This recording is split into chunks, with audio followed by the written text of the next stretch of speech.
میں آپ کو ایک بات اور بھی بتا دوں،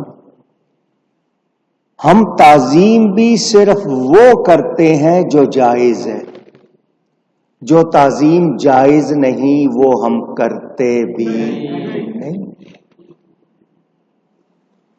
جہاں تک سجدے کی بات ہے، جنازہ سامنے رکھا ہوتا ہے، نماز جنازہ میں ہم سجدہ نہیں کرتے، کسی کو یہ شبہ نہ ہو جائے کہ یہ سجدہ اللہ کو نہیں ہو رہا بلکہ میت کو ہو رہا، ہم اس نماز میں سجدہ ہی نہیں کرتے۔ تو جب ہم سامنے موجود ہے، جسم سجدہ نہیں کر رہے تو قبر کو کہاں سے سجدہ کریں گے؟ ہم اللہ والوں کی قبروں کو چوم لیتے ہیں، پوجا نہیں کرتے، اور یہ چومنا ثابت، آئیے میں آپ کو سنا دوں۔ مسند احمد، امام احمد بن حنبل نے جو کتاب تیار کی حدیث کی، اس کو مسند احمد کہتے ہیں۔ دوسری المستدرک امام حاکم کی، دونوں میں حدیث موجود ہے۔ حضور صلی اللہ علیہ وسلم کے صحابی، ان کا نام خالد ہے، مگر ان کے نام سے ان کو کوئی پہچانتا نہیں، کم لوگ پہچانتے ہیں۔ ان کا نک نیم جس کو کنیت کہتے ہیں، حضرت ابو ایوب انصاری رضی اللہ تعالی، ان کو میزبان رسول بھی کہا جاتا ہے۔ نبی پاک صلی اللہ علیہ وآلہ وسلم جب مدینہ آئے تو جو مکان ان کے پاس طبا نے بنا کے دیا ہوا تھا اس میں حضور ٹھہرے۔ یہ نبی پاک کی وفات کے بعد نبی پاک کی قبر پر آئے، قبر کے پاس، اور یہ قبر پر منہ رکھے ہوئے بیٹھے تھے۔ نبی پاک کی قبر پر اپنا منہ رکھے ہوئے بیٹھے تھے۔ اب میں آپ سے پوچھوں کہ منہ رکھنے کی کتنی حالتیں ہو سکتی ہیں؟ آپ سوچیں، یا تو یہ کہ دایاں رخسار لگایا ہو، یا بایاں رخسار لگایا ہو، یا ماتھا رکھا ہوگا، منہ رکھا ہوگا سیدھا، یہی حالتیں ہو سکتی ہیں۔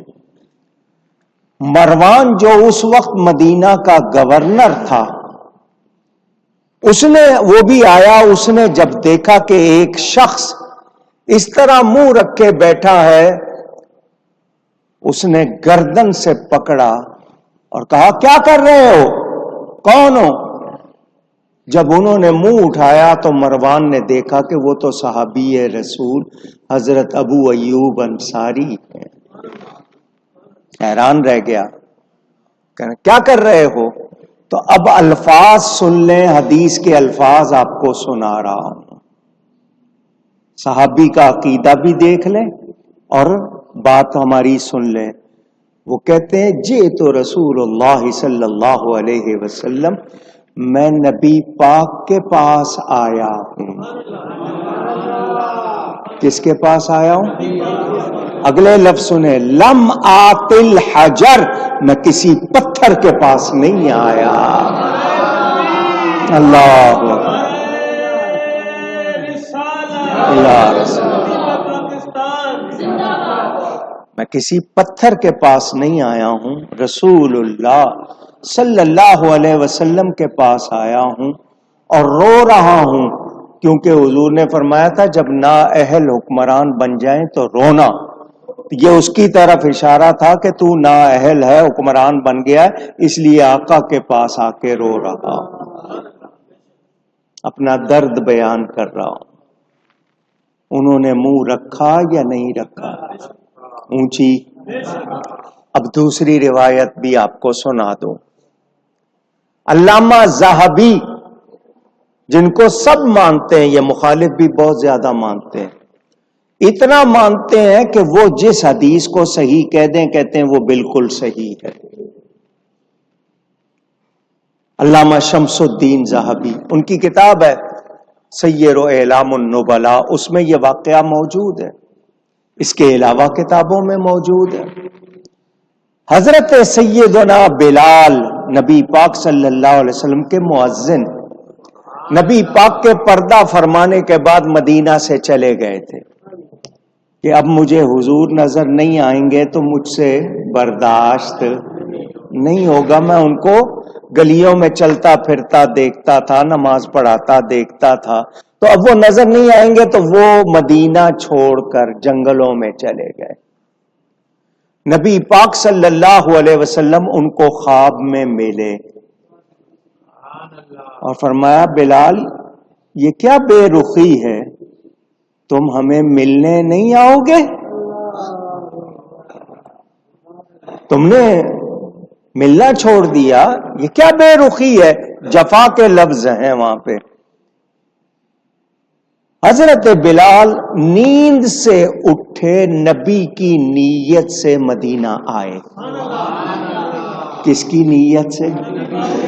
آج لوگ کہتے ہیں مسجد نبوی کی نیت کرو، نبی کی نیت نہ کرو. مسجدیں دنیا میں تھوڑی ہے، اس کی عزت اس لیے ہے کہ وہاں نبی خود موجود ہے. حضرت بلال نبی پاک کی نیت سے آئے اور آ کر جیسے کہتے ہیں نا والہانہ، وہ نبی پاک کی قبر سے لپٹ گئے، منہ مل رہے ہیں، چوم رہے. صحابی نے یہ عمل کیا یا نہیں کیا؟ کسی نے فتویٰ لگایا؟ آج کون ہوتے ہیں فتویٰ لگانے والے؟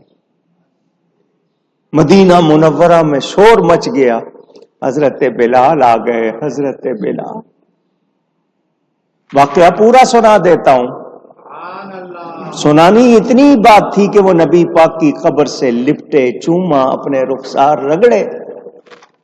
مدینے میں شور مچ گیا، حضرت بلال آ گئے. لوگوں نے کہا بلال جب آئے ہو